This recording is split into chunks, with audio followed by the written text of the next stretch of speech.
Hello, good morning student. आप सभी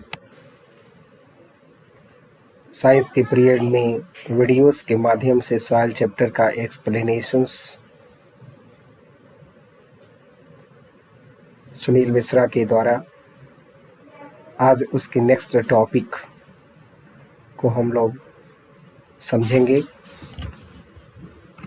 इसके पहले के वीडियोस के माध्यम से आपने सॉइल की इम्पोर्टेंस, यूजेस और उसकी फॉर्मेशंस के विषय में आपने इसको समझने की प्रयास किया था।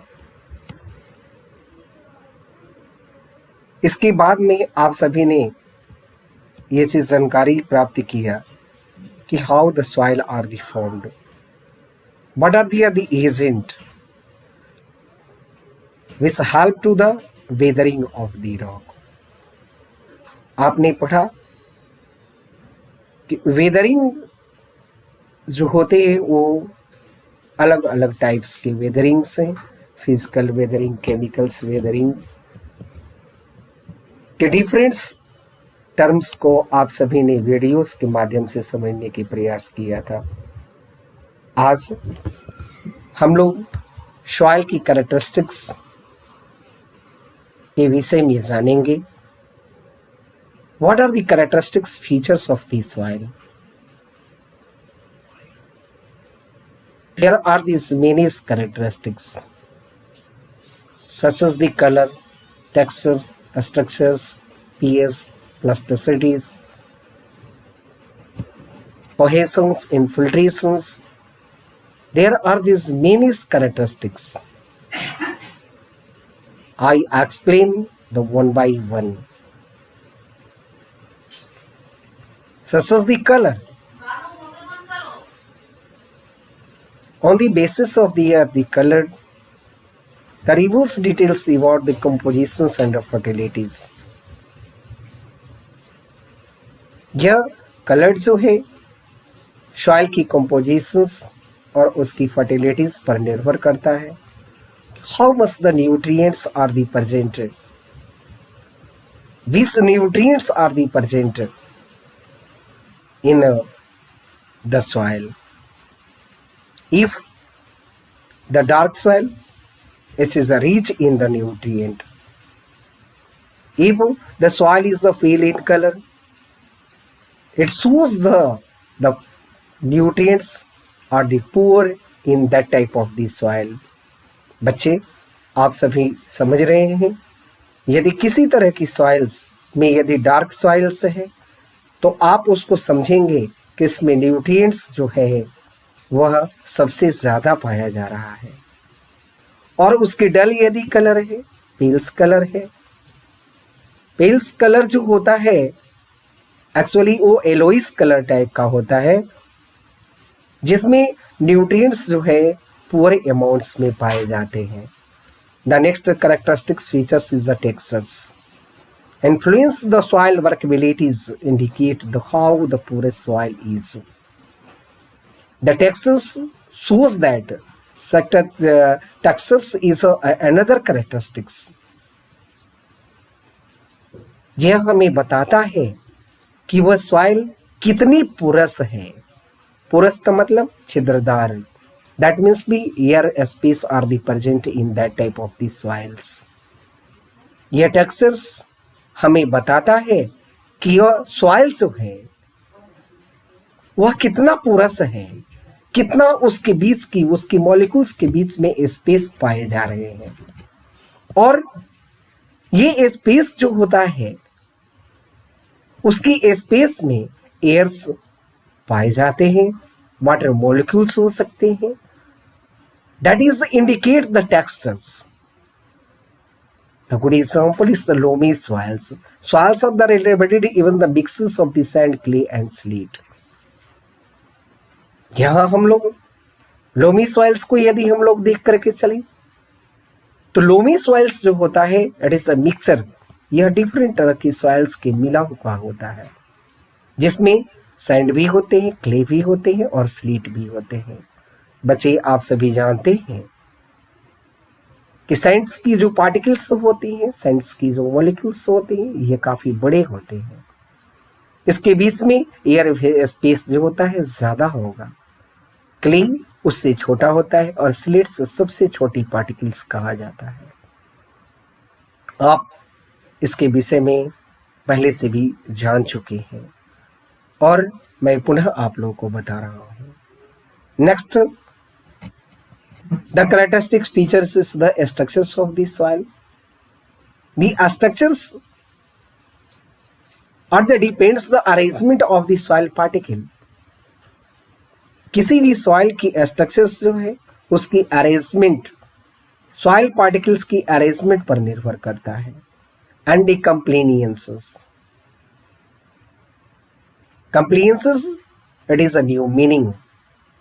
आप जिसको कहते हैं क्या कि क्रम्स, जो एक वर्ड आया है क्रम्प, दैट मीन्स कि बड़ा बड़ा सा पार्टिकल्स का तैयार होना। हम लोग क्रम्स जो है देखते हैं कि ट्रैक्टर्स के माध्यम से जब खेत की प्लगिंग्स की जाती है तो उसे क्रम्स निकलते हैं। और क्रम्पियंस दैट मीन्स भी उसको प्रेशराइज किया गया। Okay, and the next the characteristic features is the pH. pH that indicates the how the acidic and the alkaline the soil. It is an indicator. pH is a indicator by which we are the showing the how much the soil is acidic and how much alkaline. That means उसमें basis कितने हैं, कितनी उसमें acidic है। और ये चीज को शो करने के लिए हम लोग एक इंस्ट्रूमेंट्स की यूज करते हैं जो कि बताता है पीएच वैल्यू बताता है। उस पीएच के अंतर्गत आपने एसिड बेस एंड सॉल्ट में भी इस वीडियोस के माध्यम से पीएच की आप डिस्क्रिप्शंस पढ़े थे। पुनः मैं बता रहा हूं कि पीएच स्केल्स पर 1 से लेकर के 14 पॉइंट्स तक उसकी इंडिकेटर्स होते हैं और 1 से लेकर के और 6.9 तक की जो इंडिकेट्स जो करता है उसकी वैल्यू जो हो बताता है वो एसिडिक होता है। और 7 से ऊपर से यदि होगा दैट मीन्स भी बेसिक होगा। एंड 7 पॉइंट्स पर जो इंडिकेट्स करते हैं तो वह न्यूट्रल्स होता है। बच्चे, आप पीएच की वैल्यूज के विषय में आपने अभी समझा है। PH the affect the ability to support the plants growth. यह इसके द्वारा हम लोग को जब पता चल जाता है कि सॉइल्स हमारा एसिडिक है या बेसिक है तो उसके माध्यम से हम लोग ये अपनी प्लांट्स को ग्रोथ कराते समय समझ जाएंगे कि हमारी सॉइल यदि एसिडिक है तो उसमें किस तरह की प्लांट्स ग्रोथ करेंगे, यदि बेसिक है तो किस तरह की प्लांट्स उसमें ग्रोथ होगा। यदि आपका प्लांट्स यदि दूसरी तरह का है जिसमें कि मान लिया जाए बेसिक है तो आप उसको सबसे पहले न्यूट्रल्स करेंगे। दैट मीन्स भी उसे उसकी रिएक्शंस फर्टिलाइजर्स के माध्यम से, मैन्यूर्स के माध्यम से, आप वर्मी कंपोस्ट के माध्यम से उसको हम लोग पीएच को घटा सकते हैं और बढ़ा सकते हैं। The affected the acids range and releasings. यदि एसिडिक है तो हमारी प्लांट्स को क्या कर सकते हैं, वो हानि पहुंचा सकते हैं।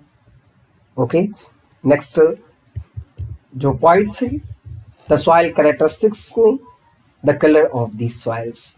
The each soils are the different colour. बच्चे, आप इस वीडियोस के माध्यम से आप देख सकते हैं डिफरेंट टाइप की कलर्स की सॉइल्स आपको मिलता है। The textures is how the fields to test. The color of these soils that depend on they are the chemicals present in our organic matter in a present in the soil. मैंने अभी आपको बताया कि colours, soil की जो colour होता है वह केमिकल्स और ऑर्गेनिक मैटर्स की प्रेजेंटेशंस के आधार पर उसकी कलर भी क्या होती है, चेंज करता है। For example The reddish color is due to the presence of oxide of iron. वो आयरन की ऑक्साइड की होने के कारण वह उसकी कलर जो होता है रेड कलर का सॉइल होता है.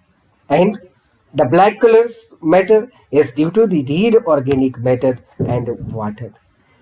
और यदि सॉइल की कलर ब्लैक है इसका मतलब हम लोग जानेंगे कि उस सॉइल में डेड ऑर्गेनिक मैटर्स की प्रेजेंटेशंस है. Next, the characteristics, the moistures of in the soil. Moistures, that must be the waters are the present, water droplets are the present in it. The soil has the space and the pores. मैंने अभी आपको बताया भी है कि हर एक particles के बीच में स्पेस होता है और उस स्पेस को हम लोग पोर भी कहते हैं.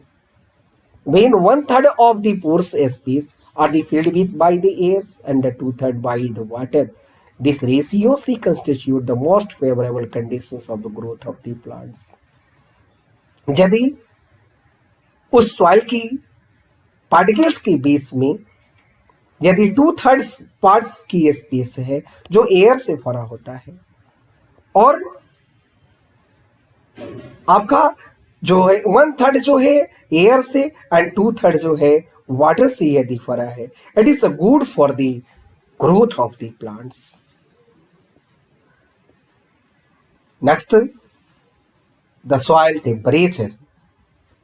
The temperatures affect the seed germinations. हम लोगों ने क्लास 4, 5, 6, 7 ये नेक्स्ट आगे भी क्लास में हम लोग सीड जर्मिनेशंस को जानते हैं. और the conditions of the seed germinations में एक पॉइंट्स हम लोग को जानकारी है टेम्परेचर. यदि टेम्परेचर फेवरेबल से यदि नहीं मिलेगा सीड को तो सीड ग्रोथ नहीं कर पाएगा, वो प्लांट्स नहीं हो पाएंगे.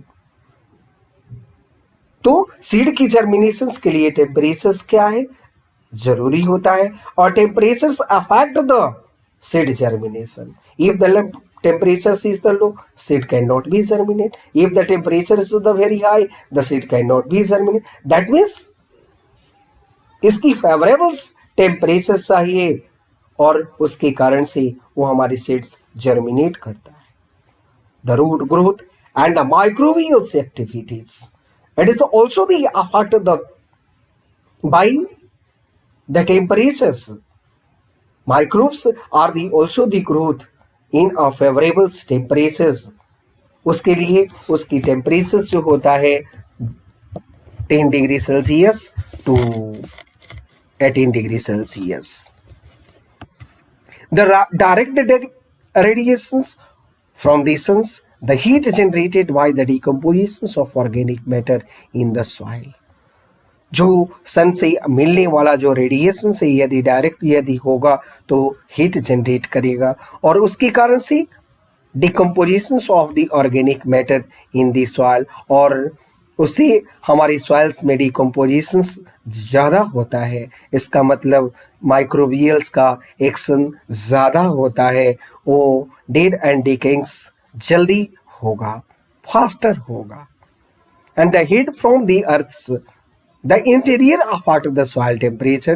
Temperatures of the soil is influenced by the color, texture, slope, and the water content.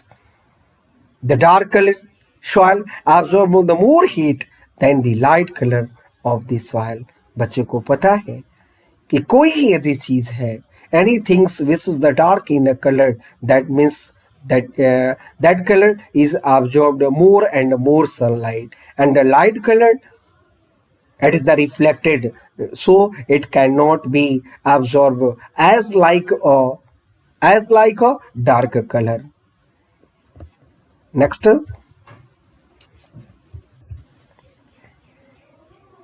soil structure. Soil structure, that must be the particles, the arrangement of the soil particles. The how are they arranged? It is indicates the structure. Soil structure describe the arrangement of the solid part of the soil and the porous space located between them. और उसके बीच में जो space होते हैं, that means भी पोर होते हैं. That is the determine how the individual soil bind together. तो किस तरह से वो एक दूसरे से बाइंड करते हैं. That means भी intermolecular force. Irrigated the resulting and arrangement of the soil pores between the them. That force वह इंडिकेट्स करता है कि वह कितनी उसमें पोर होगा, कितनी साइज की पोर होगी, यह उसकी फोर्स पर डिपेंड करता है. If the soil contain the high proportions of the clay, यदि उस सॉइल में क्ले की मात्रा यदि ज्यादा है, that means they have the small or teeny space between the them. On the other hand, the sandy soils does not stick together because they have the large space between the them. The different type of the soils have the different type of the structures. Some of the biggest particles and some are very teeny and some are the much teeny. Okay, the different type of the soils of the different type of the structures. Some have the biggest particles and some are the teeny. जैसा कि मैंने बताया आपको क्या कि soil की जो है वह पार्टिकल्स के आधार पर कि वो पार्टिकल्स कितनी बड़ी हैं, बिगर है, स्मॉल है या टीनी है. Okay, next the topic is plasticity and cohesion. That is the very important.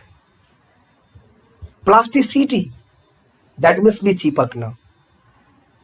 आपने देखा होगा कि यदि हम लोग लेते हैं तो क्ले की जो पार्टिकल्स है बिल्कुल टीनी होता है, वो आपस में क्या होते हैं कि वो बाइंड कर जाते हैं. बट सैंडी सॉइल से यदि लेते हैं तो क्या होता है, वो उसकी पार्टिकल्स आपस में बंधते नहीं हैं. जैसे ये हल्के से टेम्परेचर से यदि आता है वो क्या होता है, गिर जाता है. Because of the plasticities a particular type of the soils can be given any the shape. और शेप देने के लिए प्लास्टिसिटीज होना जरूरी होता है. यदि प्लास्टिसिटी से यदि नहीं होगा, आपने इसको समझने के लिए आप प्रयास करें, आटे को ले लिया जाए, व्हीट फ्लोर लेते हैं और उसमें पानी यदि डालते हैं तो क्या होता है, हाथों में बिल्कुल सा चपक जाता है. Because they have the much plasticities. उसमें प्लास्टिसिटीज ज़्यादा होता है और वो किसी भी शेप में हम लोग उसको डाल सकते हैं. आप रोटी बना जाते हैं, उसी तरह से सॉइल्स की भी है कि यदि प्लास्टिसिटीज यदि क्या होगा, ज़्यादा होगा, तो उसी शेप हम लोग डिफरेंट तरह की शेप को दे सकते हैं. प्लास्टिसिटी यदि नहीं होगा जैसे सैंडी सॉइल्स की, तो सैंडी सॉइल से शेप नहीं दिया जा सकता है, मूर्ति नहीं बनाई जा सकती है, टॉय नहीं बनाई जा सकते हैं. आपने देखा होगा डिफरेंट तरह की टॉयज बाजार में मौजूद है मिट्टी की बनी हुई.